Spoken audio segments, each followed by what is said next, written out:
وزیر کی حکمت سے بادشاہ نے دی معافی قیدی کو۔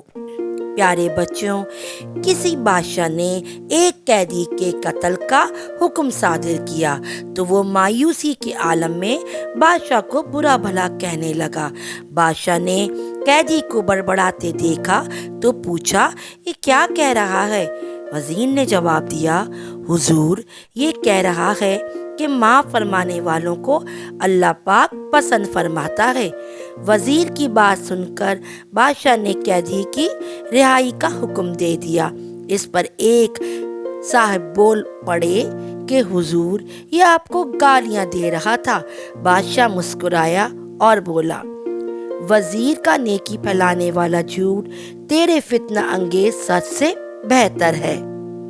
یعنی اللہ کی نظر میں سب سے پسندیدہ عمل معاف کر دینے والا ہے، کیونکہ جو معاف کر دیتا ہے اللہ تعالیٰ اس کو خیر و جزا دیتا ہے، اور نہ کہ اس کی بات پہ جو کہ سچ بتا کے اس قیدی کو سزا دلوا رہا تھا۔ جو معاف کر دیتا ہے اللہ کی نظر میں وہ سب سے اچھا ہے۔